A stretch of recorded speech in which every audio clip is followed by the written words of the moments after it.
Muy bien, entonces desde el proceso asistencial dijimos que el diagnóstico en fisioterapia es parte de este proceso. Eh, Acá tratamos de mostrar brevemente en qué consiste este proceso asistencial, ¿ah? Y por qué el diagnóstico es un eslabón muy importante del mismo. Nosotros entonces vamos a comenzar nuestro proceso de asistencia con la evaluación del paciente, ¿ah? La evaluación que va a tener aspectos objetivos, aspectos subjetivos también, ¿ah? Que va a derivar en una conclusión al cual llamamos diagnóstico en fisioterapia. Este diagnóstico, que es una hipótesis de la situación actual del paciente, va a derivar en los objetivos del tratamiento, ¿ah? La idea es que esos objetivos se cumplan a través de la ejecución de las herramientas terapéuticas. Posteriormente a la ejecución de las herramientas va a haber otro proceso de evaluación, la reevaluación. La reevaluación que va a determinar dos cosas: la pericia de nuestro diagnóstico, o sea, si el diagnóstico estuvo por el camino correcto, y la habilidad para ejecutar los tratamientos, mejor dicho, para seleccionar las herramientas de tratamiento. ¿Tá? Así que en esta parte nosotros vamos a saber si tanto el diagnóstico que trazamos como las herramientas que propusimos para resolver este problema han sido efectivas. ¿Ah? Y vuelve a comenzar o volvemos a cambiar los objetivos o las herramientas de acuerdo al resultado de esta reevaluación. Entonces, este proceso asistencial básico que estamos nombrando, el diagnóstico opera como nudo. ¿Ah? Nudo en el sentido de que llega mucho dato hacia el diagnóstico y se va a desprender mucha cosa desde el diagnóstico. Así que es el eslabón fundamental por lo menos en lo que a mi pensamiento el eslabón fundamental de todo este proceso asistencial que nosotros proponemos en nuestra actividad profesional.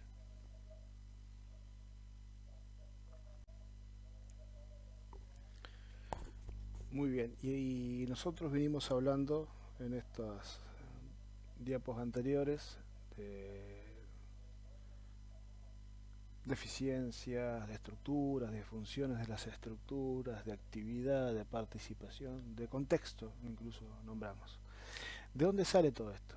O sea, ¿cuál es el marco conceptual que solventa o en el cual nos apoyamos para hablar con toda esta terminología y proponer el diagnóstico en fisioterapia sobre esta terminología?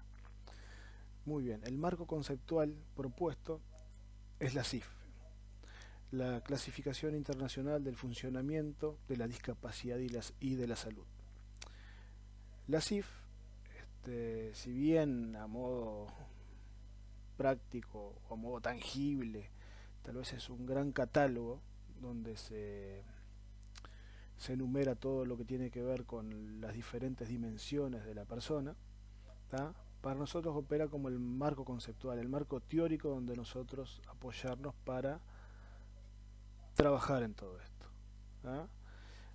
La CIF surgió en el 2001 como parte visible de la idea de un nuevo paradigma en lo que es salud. ¿Ah? La CIF propone una ampliación del concepto de salud, basado en diferentes dimensiones, en la sumatoria de diferentes dimensiones que tienen que ver con los niveles de organización que tiene el ser humano, desde el nivel de organización más básico, celular, digamos, más micro, ¿ah? Hasta el nivel de organización más grande y más complejo que es una sociedad, ¿tá? Y analizando en cada uno de esos niveles. ¿Ah? Por eso ahí se empiezan a desprender conceptos como las estructuras del cuerpo, la actividad, la participación, el ambiente, los factores personales. Todo eso, o la interacción de todos esos factores, ¿ah? Van a determinar la salud de esa persona. ¿Ah? O sea, este marco conceptual está dentro del paradigma biopsicosocial de la salud que propone la OMS. Actualmente, no sé si en todo el mundo o en algunos lugares, rige o regía el paradigma médico-biológico. Es un paradigma de salud que a mí me parece que confunde un poco lo que es salud, confunde los términos de salud con el término de medicina, o sea, los iguala. Ese paradigma dice que la salud y la medicina son cosas bastante similares. Este otro paradigma dice que no, que la medicina es simplemente un factor dentro de lo que es la salud de una persona. ¿Ah? Este, Desde el 2001 entonces la OMS está procurando que la salud o el nivel de salud de una persona se mida o se enmarque dentro de este paradigma de salud, cuya parte o uno de los marcos conceptuales de este paradigma es la CIF. ¿Ah? La CIF entonces tiene como objetivo categorizar las dimensiones de una persona, como dijimos recién, desde lo mínimo, desde lo celular, hasta la interacción social que tiene esa persona, pasando por todos los demás niveles, organizaciones sistémicas, actividades, participación e interacción con el entorno. ¿Va? Nosotros, como fisioterapeutas, es ventajoso que exista este marco conceptual. ¿Por qué? Porque nos pone en una situación de mayor visibilidad o de mayor o de una actuación más preponderante sobre la salud de las personas. Porque nosotros nos dedicamos a un lugar muy específico dentro de la CIF, o sea, dentro de este marco conceptual.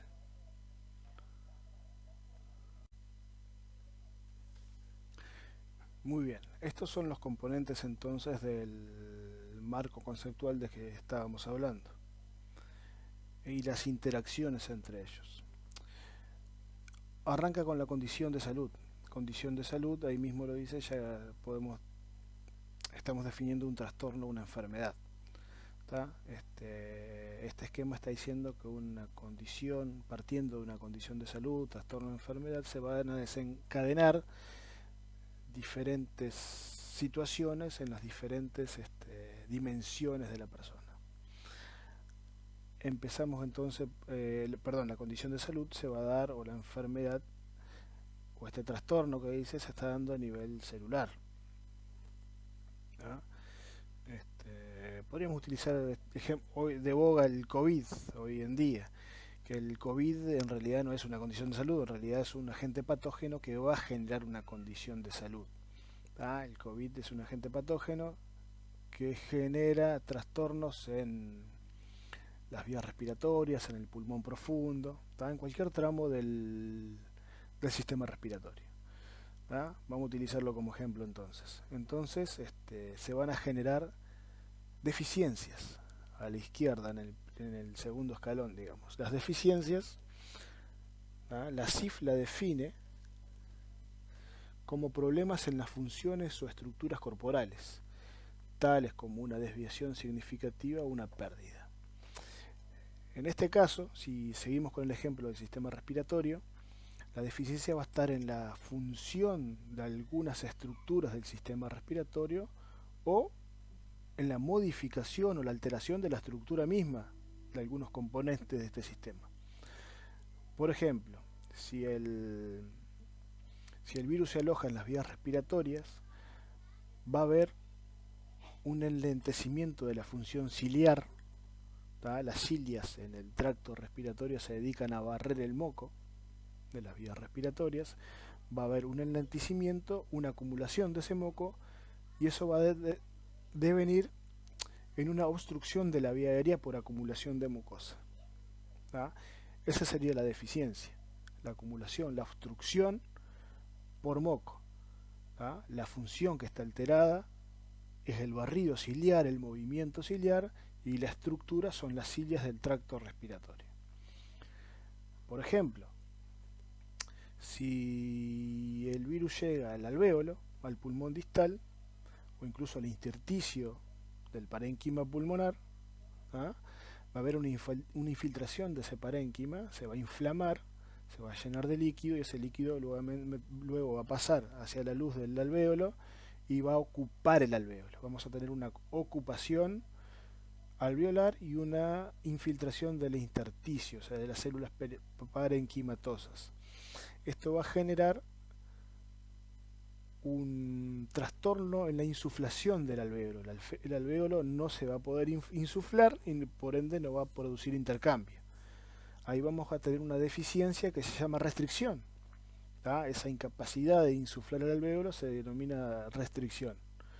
Entonces la deficiencia sería una restricción, la estructura afectada es el alvéolo y el parénquima pulmonar y la función alterada va a ser la insuflación del alvéolo y en segundo término el intercambio, que no se puede producir porque el alvéolo no puede insuflarse.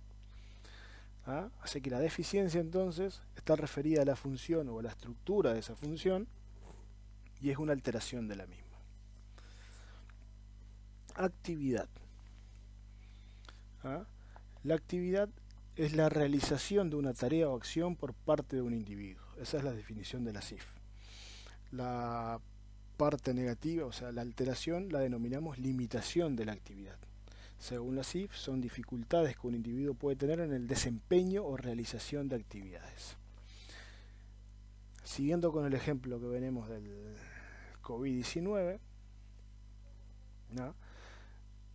la disnea, o sea, la sensación de falta de aire, eso es la disnea, que se va a presentar cuando la persona ejecuta una determinada tarea, vendría a ser la limitación de la actividad. O la fatiga producida en alguna tarea, va a ser la limitación de la actividad. Si una persona tiene una obstrucción o una restricción y quiere realizar una actividad, por ejemplo caminar simplemente, el marchar, el subir una escalera, que sería la actividad, la disnea o la fatiga se va a presentar en esa actividad por una deficiencia en el sistema respiratorio. La participación, según la CIF, es el acto de involucrarse en una situación vital. Lo negativo de esto, o la alteración de esto, sería la restricción de la participación, que está definida como problemas que un individuo puede experimentar al involucrarse en una situación vital. Acá ya está hablando más de la interrelación de la persona con el ambiente que lo rodea. Un poco más de eso. Por ejemplo, el subir la escalera para qué o el caminar para qué. Una persona que camina para ir hasta, no en este caso digo, pero me parece caminar para ir a un determinado lugar a procurar algo y no se puede hacer, eso es lo que está restringido. La actividad sería la marcha, o sea, mejor dicho, la limitación de la actividad es la marcha, la restricción de la participación es que esa marcha me sirva para hacer tal cosa y no la pueda realizar. Muy bien. Y en un tercer nivel, digamos, lo último del cuadro, aparecen los factores contextuales. Los factores contextuales se dividen en ambientales y en personales. Los ambientales constituyen el ambiente físico, social y actitudinal en el que las personas viven y conducen sus vidas. Digamos, en todas las interacciones sociales que realiza la persona,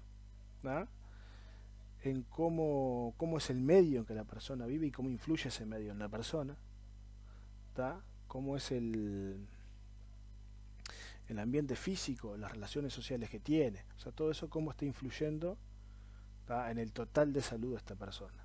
Y los factores personales son aquellos que ya son intrínsecos, digamos, que vienen con la persona, como su nivel intelectual, por nombrar alguno, su creencia religiosa, etcétera, etcétera.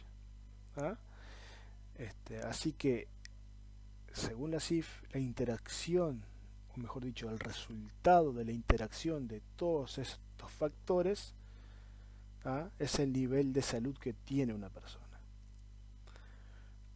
Si vamos por el lado positivo, o sea, la buena función de las estructuras, la actividad que la persona realiza, la participación que realiza y los factores contextuales, ya sean ambientales o personales, que favorecen esta realización de actividades, a ese conjunto de dimensiones en positivo, le podemos llamar, mejor dicho, la CIF los denomina funcionamiento.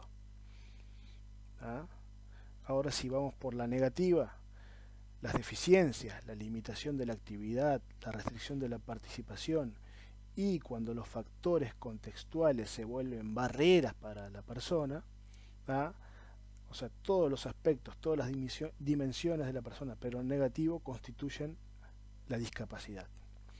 Esa es la definición hoy día de la discapacidad. O sea, la sumatoria de las dimensiones en negativo de la persona. Y si queremos ahondar un poco más, la suma y resta, o mejor dicho, la resta entre el funcionamiento y la discapacidad va a ser el nivel de salud que tiene una persona. En estas diapositivas anteriores hablamos que nuestro diagnóstico está en la deficiencia, en la actividad y la participación. O sea, en la línea del medio de este cuadro que estamos viendo es donde se juega el diagnóstico en fisioterapia.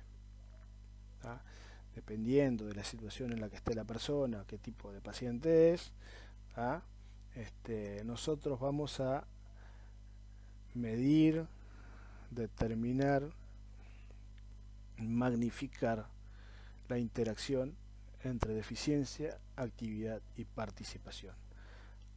Repito, ahí está el diagnóstico en fisioterapia.